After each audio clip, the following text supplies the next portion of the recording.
Hello students, welcome to our channel. मेरे को बहुत सारे मैसेजेस एज वेल एज बहुत सारे कमेंट्स आ रहे थे कि सर वेरिफिकेशन का क्या करें, बिकॉज बहुत से बच्चों ने जब पूरी एडमिशन प्रोसेस कंप्लीट की तो वेरिफिकेशन पेंडिंग दिखा रहा है, वहां पे लिखा रहा है visit verification centre for verification. तो उन बच्चों को अब क्या करना है, तो आज के इस वीडियो में मैं प्रॉपरली आपको सॉल्यूशन बताऊंगा कि वेरिफिकेशन के लिए आपको कहां जाना है, क्या करना है और उसके क्या अलग अलग स्टेप्स रहेंगे। एकदम डिटेल में बताऊंगा जिससे आपके सारे कंफ्यूजन क्लियर हो जाए। ठीक है, तो ये वाला वीडियो आप लोग आखिरी तक देखना। एक और चीज मैं आपको बता दूं कि अगर आप लोग ने हमारे चैनल को सब्सक्राइब नहीं किया ना तो कर लेना, बिकॉज हम लोग जब तक आपका एडमिशन नहीं हो जाएगा ना तब तक जीसीएस का पूरा जो प्रोसेस रहेगा वो पूरी प्रोसेस बताने वाले हमारी चैनल के ऊपर, और हमारी चैनल पे ही आपको एकदम क्लियर चीजें पता चल जाएगी, कोई भी तरह का डाउट कंफ्यूजन नहीं रहेगा। बहुत इजीली और बहुत ही अच्छे से मैं पूरी चीज को एक्सप्लेन करता हूं। दैट्स व्हाई सभी लोग चैनल को सब्सक्राइब कर लो, आपके लिए बहुत ज्यादा हेल्पफुल रहेगा। अब देखो मैं आपको ना जीसीएस का किस तरह से पेंडिंग दिखाता है वो पूरा दिखा देता हूं एक बच्चे का।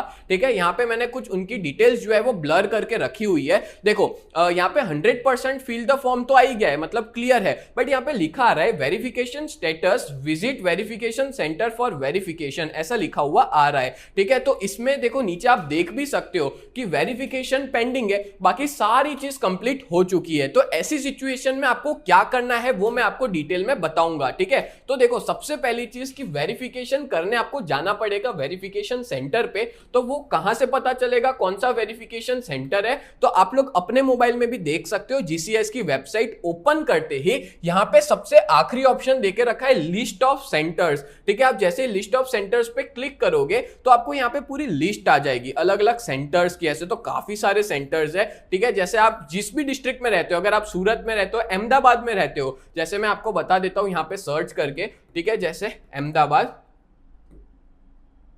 तो हमने अहमदाबाद जो है वो सर्च कर लिया। अब देखो अहमदाबाद के अंदर कितने सारे हैं, बहुत सारे अहमदाबाद के अंदर। ठीक है, टोटल देखो यहाँ पे 43 अलग अलग है, तो 43 मतलब 3590 अलग अलग verification centre as well as form filler है। अगर मान लो आपको खुद को फॉर्म नहीं भरना तो फॉर्म फिलर के पास जाकर फॉर्म भी फिल करवा सकते हो। और फॉर्म वेरीफायर, अब देखो आपको मैंने बताया जैसे कि जो फॉर्म वेरीफायर लिखा हुआ है ना, तो वहां पे यहाँ पे देखो ये कौन सा है, ये महसाणा ही आया है। अपने यहाँ पे अहमदाबाद जो है वो सर्च कर देते हैं तो अहमदाबाद के ये सारे आ गए, जैसे जीटीयू हो गया। ठीक है, ये एसपी रिंग रोड के ऊपर है। तो जैसे मान लो फॉर्म वेरीफायर के पास जाओगे ना तो आपका जो भी फॉर्म है, अच्छा फॉर्म वेरीफाई करने के लिए क्या क्या करना है, तो देखो आपने जो पूरा फॉर्म भरा है वो पूरा फॉर्म प्रिंट निकाल के जाना। ठीक है, पहली चीज। दूसरी, आपने जितने भी डॉक्यूमेंट्स अपलोड किए हैं, जैसे कि आपने अपना आधार कार्ड डाला है तो आधार कार्ड ले जाना, फिर आपने अपनी 10th की 12th की मार्कशीट, 12th की मार्कशीट नहीं आए तो उसकी जेरोक्स भी ले जाना। ठीक है, क्योंकि वेरीफाई करेंगे। एज वेल एज अगर मान लो वहां पे मेन वेरिफिकेशन ना कास्ट सर्टिफिकेट का होगा, आपका जो ईडब्ल्यूएस का सर्टिफिकेट होगा उसका होगा। ठीक है, या तो फिर अगर आपने मान लो कोई भी ऐसी फोटो है जो ब्लर है, जो क्लियरली विजिबल नहीं है, उनका भी फॉर्म वेरीफाई कराना पड़ता है। दैट्स व्हाई आप सारे डॉक्यूमेंट्स ले जाना, आपके पास जो है जो सारे अपलोड किए वो तो सारे ले ही जाने हैं। ठीक है, दैट्स व्हाई मतलब ऐसा नहीं है कि अगर आप एक बार चले गए फिर वो बोले कि ये चीज तो नहीं लाए, तो दैट्स व्हाई सारी चीज लेके जाना है तो धक्का ना पड़े आपको। ठीक है, तो फॉर्म वेरीफायर के पास जाकर के आप अपने फॉर्म को वेरीफाई करवा सकते हो। अब जैसे मान लो आपने फॉर्म वेरीफायर के पास जाकर के फॉर्म वेरीफाई करा दिया, जैसे मैं मान लो जीटीयू के अंदर गया, उसके अंदर जीटीयू के अंदर एक कॉलेज है Ahmedabad institute of business management जो उस्मानपुरा में है, मैं वहां चला गया और आपके घर के नजदीक जो भी होगी ना उसमें अवेलेबल हो जाएगा। ठीक है, आप अपने एड्रेस के हिसाब से चेक कर लेना, कोई भी कॉलेज में भी हो जाता है एज वेल एज यूनिवर्सिटी के अंदर भी बहुत इजीली हो जाएगा। बहुत सारी कॉलेज जो फॉर्म वेरीफायर का काम करती है। अब देखो बेसिकली ऐसा है कि एक कॉलेज फॉर्म फिलर भी है और फॉर्म वेरीफायर भी है, दोनों का काम करती है, इसलिए इसका 2 बार नाम लिखा हुआ है। ठीक है, सेम एड्रेस सब कुछ सेम है बट 2 बार नाम लिखा हुआ है। ठीक है, तो ये मैंने आपको पहले तो क्लियर करा दिया वेरिफिकेशन के लिए कहां जाना है। दूसरा मैंने आपको बता दिया कि कौन से डॉक्यूमेंट्स लेकर के जाना है। अब तीसरा पॉइंट मैं आपको बताऊंगा कि कौन सी डेट तक वेरिफिकेशन करवा देना। ठीक है, उसकी भी मैं पूरी डिटेल बता देता हूं आपको। तो देखो जीसीएस के अंदर आप जब चले जाते हो, ये जो फेज 1 है, ठीक है, उसके अंदर तो उसमें डेट्स देकर के रखे। हालांकि मैंने डेट्स का वीडियो बना दिया है, अगर आपने नहीं देखा तो देख लेना, पूरा समझा है उसमें।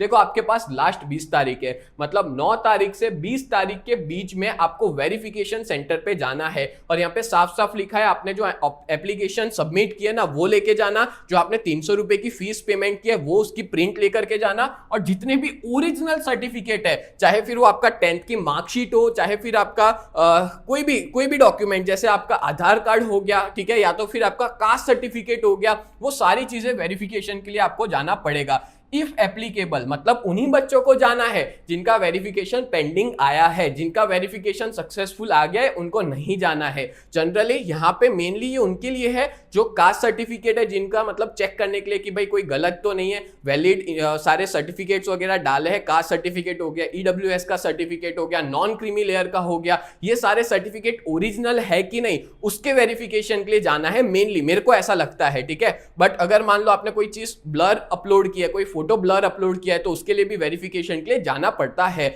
जनरली जनरल वालों को इतना जाने की जरूरत नहीं होती है, बिकॉज उनको कोई कास्ट सर्टिफिकेट नहीं होता। बोलो क्लियर हुआ? तो इस तरह से मैंने आपको 3 चीज बताई कि वेरिफिकेशन करना कैसे है, क्या उसकी प्रोसेस है, ठीक है, आप वेरिफिकेशन सेंटर पे जाके कर सकते हो। दूसरा बताया कि कौन सी कॉलेजेस है, ठीक है, जहां पे आप जाकर के कर सकते हो, लिस्ट देख लेना आपके हिसाब से, आपके नजदीक में जो भी हो वहां जाके वेरिफिकेशन करवा देना। और मैंने तीसरा बता दिया कि उसकी लास्ट डेट कौन सी है, यानी कि 20 तारीख तक, 20 तारीख के बाद वेरिफिकेशन नहीं होगा। दैट मींस अगर 20 तारीख तक आप कर लोगे तो आपका फॉर्म आगे बढ़ेगा, 20 तारीख से पहले कंप्लीट हुआ तो, अगर नहीं किया तो आपका फॉर्म जो है वो आगे नहीं बढ़ेगा। बोलो क्लियर हो गया? मैंने बहुत क्लियरिटी के साथ आपको ये सारी चीजें समझाई है जिससे आपको अच्छे से समझ में आ जाए। देखो हम लोग सालों से ना एडमिशन के जो फॉर्म होते हैं उसके ऊपर वीडियो बनाते आए हैं, दैट्स व्हाई हमारा एक्सपीरियंस इस चीज में ज्यादा अच्छा है। तो आप सभी लोग हमारी चैनल को जरूर सब्सक्राइब करें। तो मिलते हैं नेक्स्ट वीडियो में, तब तक लिए bye and thank you so much.